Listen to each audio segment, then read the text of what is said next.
Bueno, vamos a hacer una última lectura y también lo que quieran compartir, así aprovechamos este rato del texto de Orígenes. Esto se lo presentamos y ustedes después hacen sus elucubraciones, ¿no? Y llevan a la práctica. Empiezo por 7.7, párrafo 7, número 7.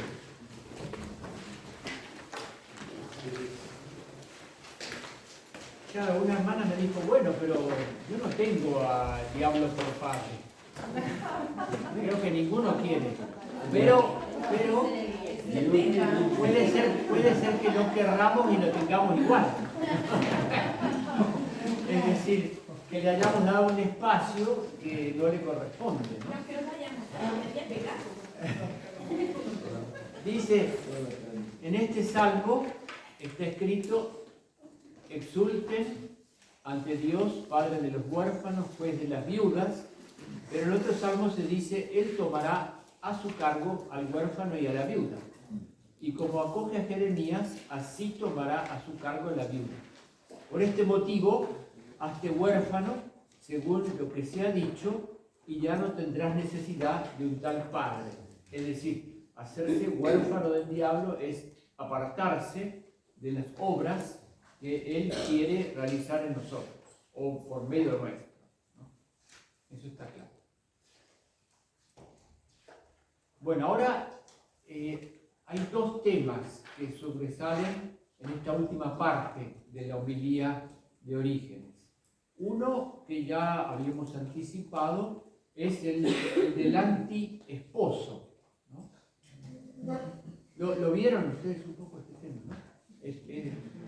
Va en la misma línea de hacerse huérfano, ¿no? Es decir, dice que en otro tiempo, quiso corromper a Eva, y así quiso alguna vez corromper también la iglesia de los Corintios. El apóstol, temiendo esto y queriendo curar a esa iglesia, a esa comunidad que se habría corrompido, si escuchara las palabras del diablo, dijo: temo que de algún modo, como la serpiente engañó a Eva con su astucia, sean corrompidos los pensamientos de ustedes, apartándolos de la sencillez de Cristo. Por tanto, que tu alma se haga viuda de aquel marido ilegítimo y perverso, a fin de que Dios juzgue para ti lo que es justo, y acoja tu alma, que ha quedado viuda de semejante marido. Que Dios se haga cargo de ti, sobre lo cual está escrito: se hará cargo del huérfano y de la viuda. El mensaje central de Orígenes es importante y es muy claro, y como decía yo, ya se anticipa a temas que son fuertes en la espiritualidad monástica cristiana. Que cuando iniciamos el camino primero bautismal y después de la vida monástica, tenemos que dejar un determinado modo de vida donde teníamos un padre, que era el diablo, y un esposo, que era también, cuya función era corrompernos, es decir, apartarnos, sacarnos de la paternidad con Dios y de la relación esponsal con Cristo, ¿no? Es decir, esa era la actividad que el diablo realizaba en nosotros. Tal vez este lenguaje para nosotros todavía nos va a dar trabajo, porque tiene una relación muy estrecha con la manera en que se hacía la catequesis prebautismal, ¿no? Donde había un gran acento en un abandono de un determinado modo de vida y un recibir otro modo de vida. Entonces, incluso antes de poder anotarse en la catequesis bautismal, antes de entrar al estado de catecúmeno, uno tenía que pasar por un examen que le hacían, donde le preguntaban qué tipo de vida estaba llevando, ¿no? ¿Qué tipo de vida estaba llevando? Un ejemplo, yo puse el ejemplo de que tenía una fábrica de ídolos. También muchas veces había problemas con los militares, porque ellos hacían un juramento al emperador, que era considerado como una presencia de Dios, ¿no? Y que había que venerarlo. Entonces, todavía en el siglo III, cuando escribe Orígenes, es muy fuerte este paso de una relación, podríamos decir así, con el diablo o con lo que tenía que ver con los ídolos, el mundo pagano, ¿no? Entonces, la catequesis de los primeros siglos tiene dos formatos. Un formato es para los paganos, que no conocen la Escritura, que no conocen al Dios uno. Y otro formato para los judíos, porque los judíos compartían con los cristianos el Antiguo Testamento y creían en un solo Dios, no tenían ídolos. Entonces este era otro camino que había que hacer. El judío que tenía que aceptar que Jesucristo es el Mesías, lo tienen, todavía que aceptar, ¿no? Lo demás lo tenemos en común, excepto ese punto esencial. Con el pagano era todo. ¿Quién fue el primero que se dio cuenta de ese cambio según el Nuevo Testamento? ¿Quién fue el primero que tomó conciencia que con el paganismo había que cambiar, con los paganos había que cambiar el método de la catequesis? Pablo, ¿dónde? ¿En qué momento él tomó conciencia de esto? Porque dice, ¿dónde? En el Areópago, cuando quiso convencerlo y recurrió, hizo un barniz muy poco feliz, con alguna cita tomada de autores paganos, y después los pasó enseguida a la resurrección y se fueron todos, ¿no? Porque aún dentro del judaísmo ese era un tema difícil, pero los judíos lo conocían el tema y tenían elementos para poder comprenderlo. Pero ya en el paganismo no había. O sea, ¿y qué cambia entonces? El orden, ¿no? A un judío, Justino, diálogo con Trifón, podía uno argumentarle desde la Escritura. ¿Cuál es el problema en el diálogo con los judíos? Que los textos que nosotros consideramos mesiánicos para Cristo, ellos no lo aceptan como mesiánicos. Por ejemplo, los cantos justos del servidor sufriente, ¿no? Segundo Isaías. Entonces, ese es el punto.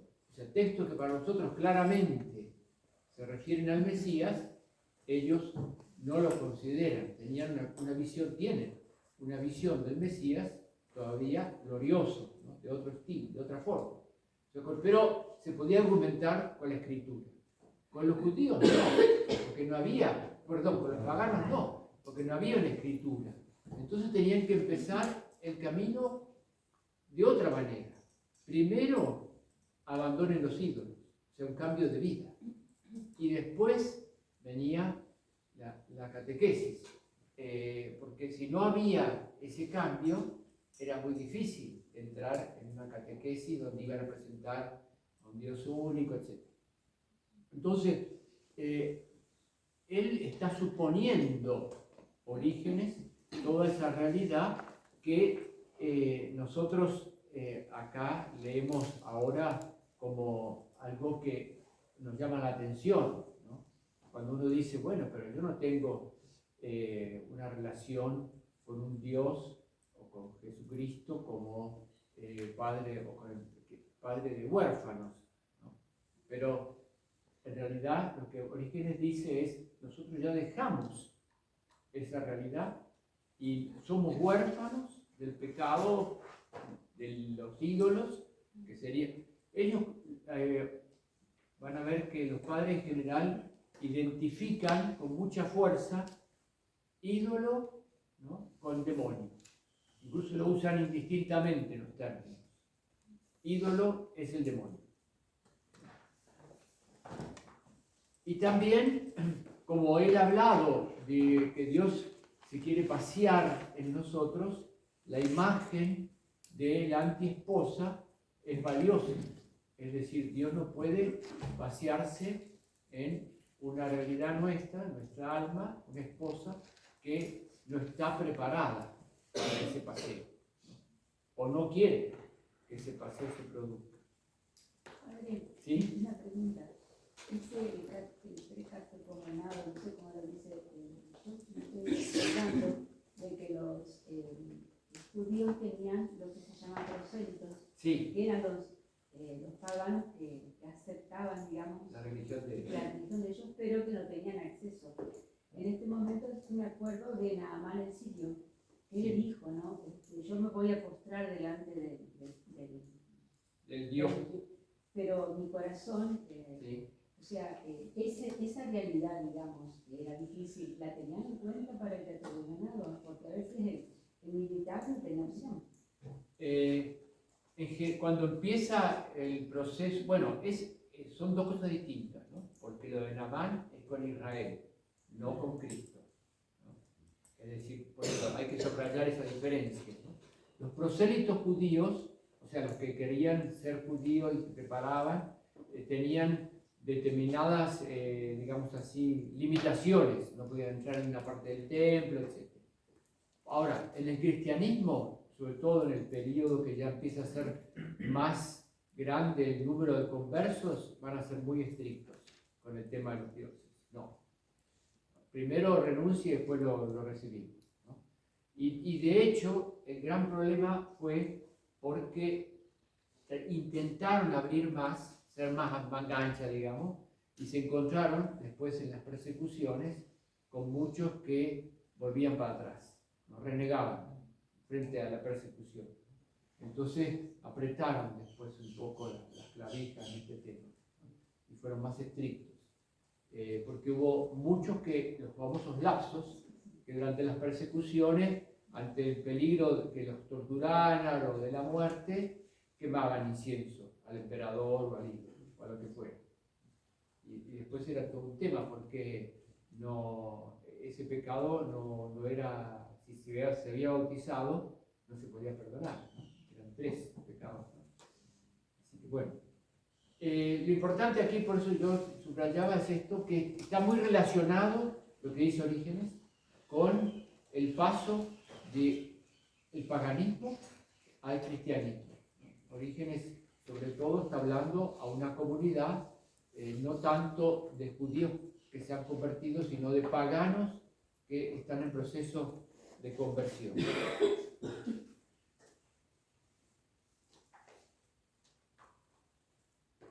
En 8.1 habrán visto algo que comentamos el otro día como de pasada, que es Dios en su lugar santo. Y Orígenes dice, Dios no está circunscrito ni en el cielo ni en la tierra. Todas las criaturas son inferiores al Creador. Este es otro de los puntos fuertes en la enseñanza de los padres. Dios está por encima de las criaturas. No está mezclado, digamos así, ¿no? Esto es muy actual. Porque ahora hay mucho de estas cuestiones así como mezclas, ¿no? Puesto que en un lugar contaminado y profano Dios no puede estar. ¿Cuál es el lugar santo? Aquel sobre el que te dice el apóstol, no den lugar al diablo. Aquel sobre el que Salomón te dice, incluso si el espíritu del que tiene poder se alza contra ti, no abandones tu puesto.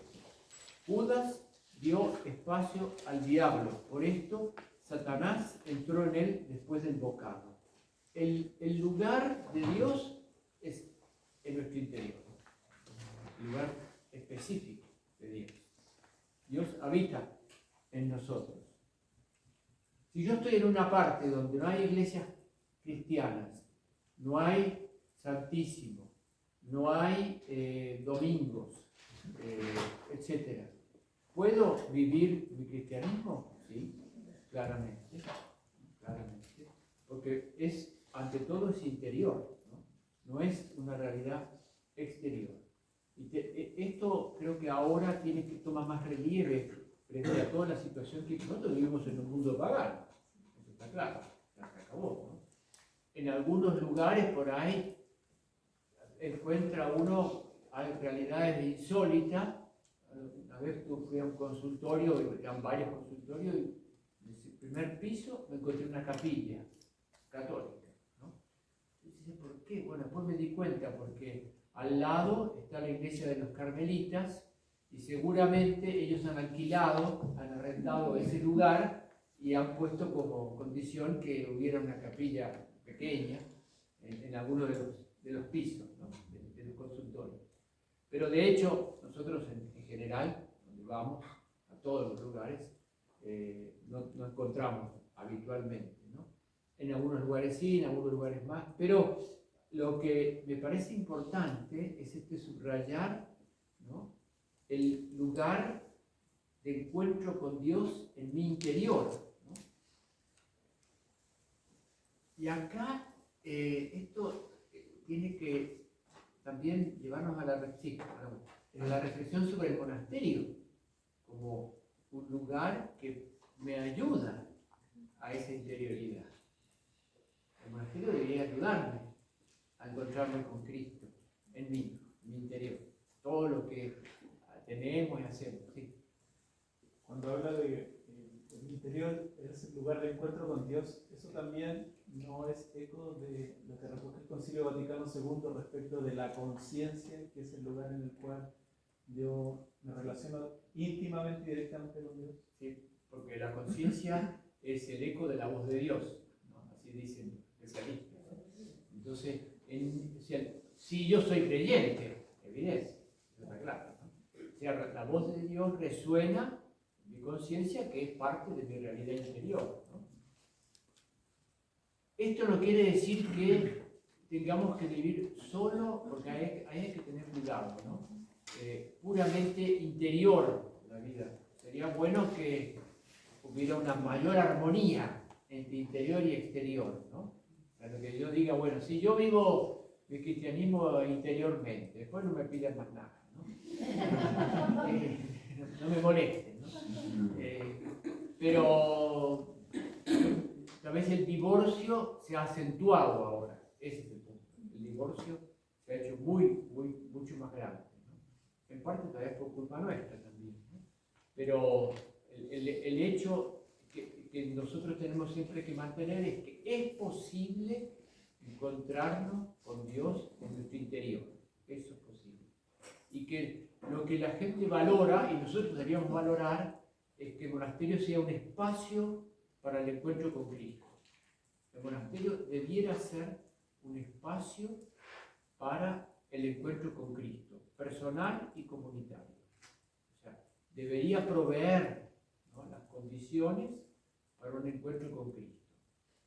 Es decir, lo especifico más. Cuando una persona viene al monasterio, lo importante no es que asista a todas las liturgias, se porte bien o no, lo importante es que se encuentre con Cristo. Ojalá también se porte bien, pues. Pero lo importante es que se encuentre con Cristo. Ese es el punto fundamental, ¿no? Nosotros tenemos que preocuparnos para que cada uno tenga un encuentro personal con Cristo. Y vuelvo a lo que decía al principio, que fue un gran aporte de Benedicto XVI en la Aparecida. Yo creo que la nueva evangelización, que todavía está vigente, digamos, tiene que ser el encuentro con Cristo. Fundamentalmente es eso. A quien viene al monasterio tenemos que ayudarle a que se encuentre con Cristo.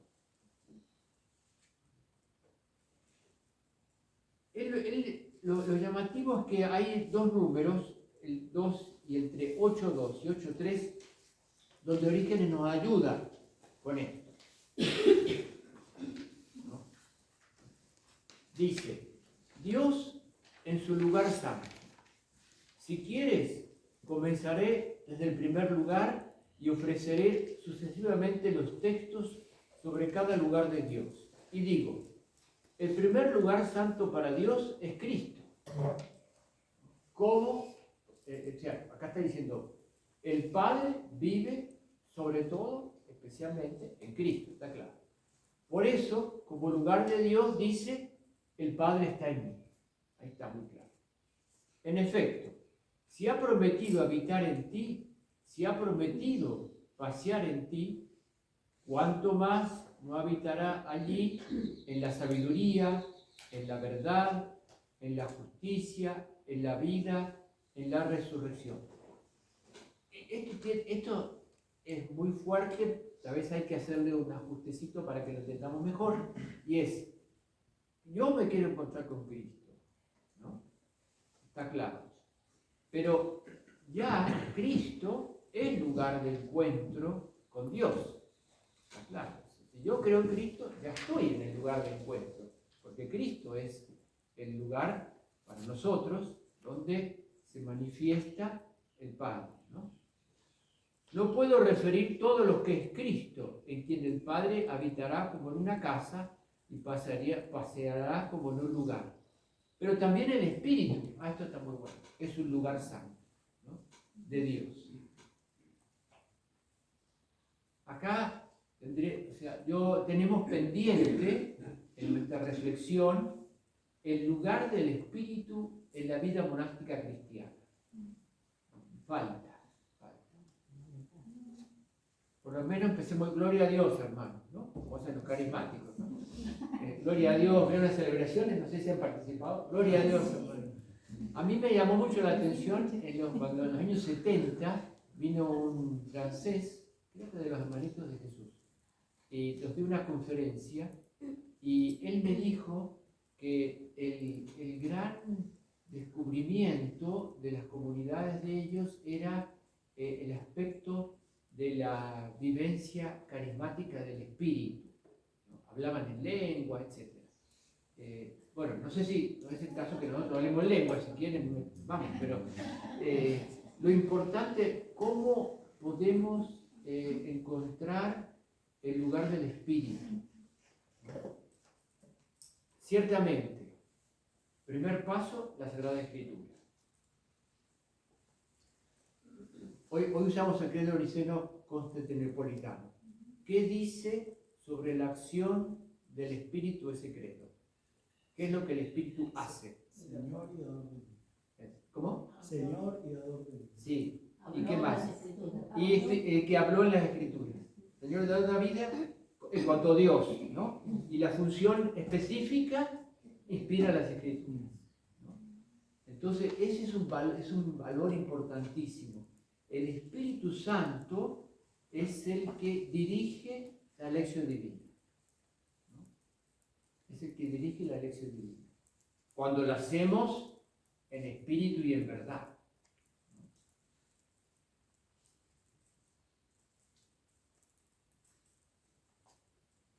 Y agrega algo más. Bueno, acá algunos se entusiasman, otros se arrojan al suelo.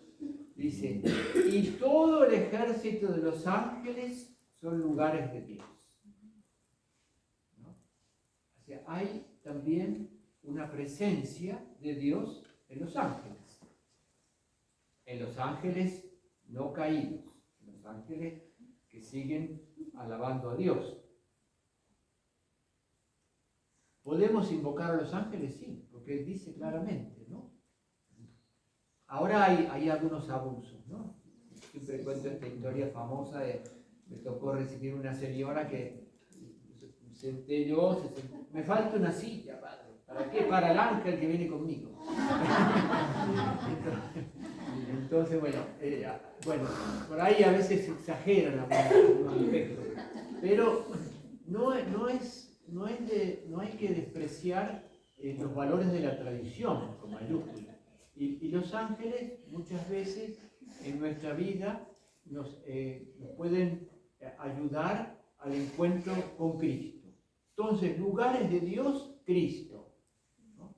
El lugar de Dios por excelencia del Padre es Cristo. Lugar de Dios es el Espíritu. Lugar no en sentido físico, espiritual. Y también el ejército de los ángeles. Y agrega, importantísimo, miren, la iglesia es lugar de Dios. La iglesia es lugar de Dios. Por consiguiente está perfectamente escrito, no lugares de Dios juntamente, sino que todas estas realidades son lugar de Cristo. Acá hace un movimiento y dice, más en concreto, todas estas realidades son lugar de Cristo. Si seguimos a más, podríamos agregar enseguida, porque esto no es tan fuerte todavía en este periodo, según lo que decía hoy el padre Fernando en la misa y la tradición cisterciense, María. Sí, no había ningún problema, ¿no? La importancia de lo que llamamos nosotros la devoción mariana no está ausente en los primeros siglos del monacato, pero va a tomar relieve en la Edad Media, en el monacato benedictino y después mucho en la espiritualidad cisterciense. Allí va a tener su momento más fuerte, podemos llamar así, culminante. Nosotros, y termina así su reflexión, siendo muchos, somos uno en Cristo. Y la unidad se da en Cristo. Cuando hacemos estos cursos o estos encuentros, ahí vemos que en realidad nos une, por más aspectos que haya diferentes o modos de vestirnos o algunos modos de pensar, nos une Cristo, ¿no? Nos une Cristo. Y nos une Cristo en la liturgia, en las comidas, porque todos los monjes tenemos cierta devoción a comer, y en el buen sentido, ¿no? Comemos para vivir, no es que vivimos para comer, ¿no? Está claro. Pero porque San Benito prevé también la tradición que es un lugar de encuentro, ¿no? Es un lugar de encuentro, un lugar de comunión. Y también en todo lo que puede ser los intercambios personales, ¿no? Que vamos teniendo en estos encuentros. Yo creo que fue una gran intuición, porque inicialmente fue una intuición en los años 60, de un grupo que se dio cuenta que había que buscar unos canales nuevos de intercambio. No podíamos seguir cada uno aislados en nuestro monasterio, como que los demás no existían, ¿no? Y además muchas veces desconfiando, ¿no? Entonces creo que estos encuentros de formación o los retiros que hacemos superiores o la asamblea, todo esto nos ha ido abriendo un panorama mucho más grande que el que teníamos hace 60 años. Y bueno, finalmente el punto 8.3, que es otra pequeña maravilla de Orígenes, donde él ya se anticipa a lo que después algunos discípulos de él, como Eusebio de Cesarea, van a proponer comentando los salmos, ¿no? El tema del monos, no el bicho, ¿no? El monos, el monje como el que abraza la soledad en el sentido de renuncia a formar una familia para vivir en comunidad. Miren, él hace una traducción que es difícil de pasarla al castellano, ¿no? Dice, Dios hace habitar en la casa a los que son de un solo modo. Monotropos es un adjetivo que puede traducirse por el que vive solo, solitario y también desvalido. Esto es muy bueno.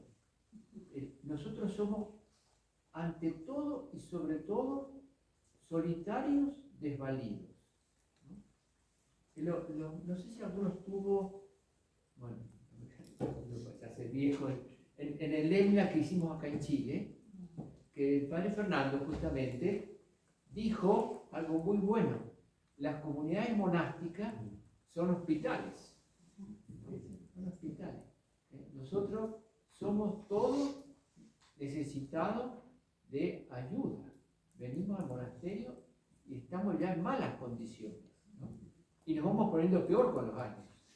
Cada vez necesitamos, ¿no? había un monje de mi comunidad que decía, mire padre, ahora directamente hay safaris médicos. Sale todo un grupo al médico o a la clínica, una especie de safari médico llamaba él. Porque con los años también vamos siendo más débiles y también es cierto que la constitución física es también más débil de los más jóvenes. No es culpa de ellos, es que hay otro formato de vida, ¿no? Por ahí antes los viejos se enfermaban y no decían nada y seguían, porque no pasaba nada, ¿no? Ahora en cambio es todo mucho más complejo este aspecto, ¿no? Entonces, él dice que monotropo es el que vive solo, solitario, pero que también es desvalido, necesita ayuda, ¿no? Dios hace habitar en la casa a los que son de un solo modo. En la casa, en efecto, sobre la que el Salvador dice, en la casa de mi Padre hay muchas moradas. Este otro aspecto muy valioso. Me parece que ha habido un error acá, nuestro, empezando por el que habla. Siempre tendemos a malamente unificar. Todos tienen que ser iguales. Todos tienen que estar acortados a cuchillo iguales. Y tal vez hay que abrir un poquito cierto pluralismo, sin caer en exceso, ¿no? El pluralismo que favorece también la unidad, no el pluralismo que favorece la división. Veamos, dice, ¿cuántos son de un solo modo? Mientras todavía pecamos, somos de múltiples modos y tenemos muchas transformaciones. Esto es muy bueno porque el pecado nos hace como camaleones, ¿no? Un hermano de mi comunidad dijo, nos ponemos caretas, ¿no? O sea, nos ponemos máscaras, caretas, ¿no? El caretaje, decía él, ¿no? Entonces, ahora, ciertamente, llevamos sobre el rostro, por ejemplo, el modo de la ira, otras veces el modo de la tristeza. En ocasiones está el modo del temor o del miedo. En otras está el modo del placer o de la insolencia irracional del alma. Pero hay asimismo otros modos, el de la avaricia, puede estar también el de la fornicación. ¿Qué necesidad hay de enumerar la multitud inmensa de los modos del mal? Por consiguiente, el malvado es uno de múltiples modos. Esa es la característica del demonio. No se transforma, ¿no? Se va presentando de distintas maneras. En cambio, el justo, como imitador de Dios, es de un solo modo, ¿no? El justo aspira a la unidad, no a tener cada día una cara distinta, ¿no? Aspira a la unidad, viviendo solos, en el sentido que no tenemos esposa e hijos, en comunidad aspiramos a tener un solo rostro. ¿Cuál rostro? Bueno, pues vemos acá, el de Cristo, ¿no? De Cristo. Pero esto es cierto, ¿no? Nosotros a veces y cambiamos por ahí cada hora de rostro, ¿no? Entonces, y uno se da cuenta que nos pasa, ¿no? Los otros más. Por consiguiente, dice, el malvado es uno de múltiples modos. En cambio, el justo, como imitador de Dios, es de un solo modo. Porque como Dios es siempre el mismo, a quien le digo, tú eres siempre el mismo, y como dice Dios, no cambio, del mismo modo, el imitador de Dios, el Hijo de Dios, es de un solo modo, y es siempre el mismo. No lo llegaremos a conseguir una vez en esta vida.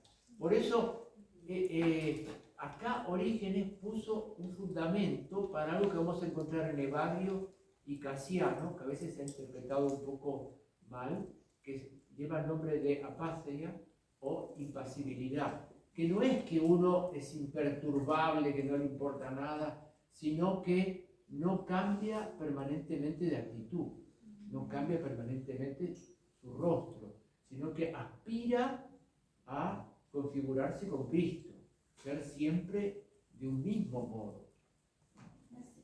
Pero me hace acordar cuando el padre Fernando hablaba del síndolo. Exacto. Sí, y la simplicidad también, como Van todos los temas, estos temas van todos en la misma línea, ¿no?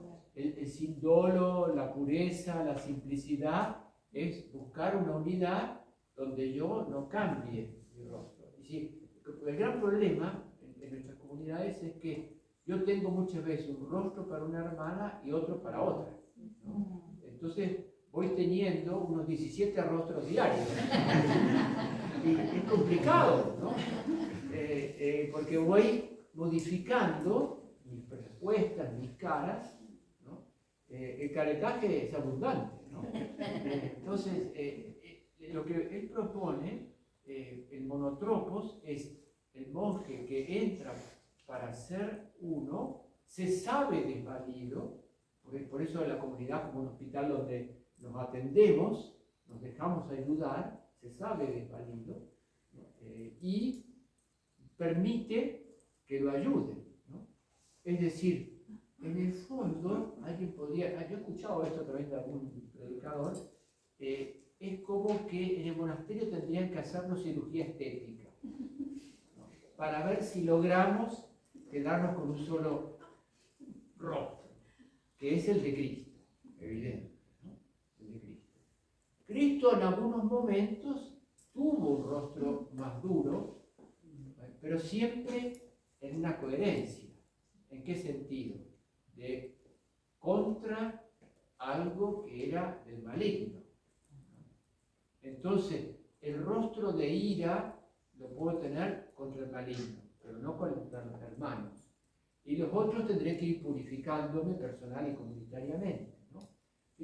Por ejemplo, el poner todo en común, que evita la avaricia, etc.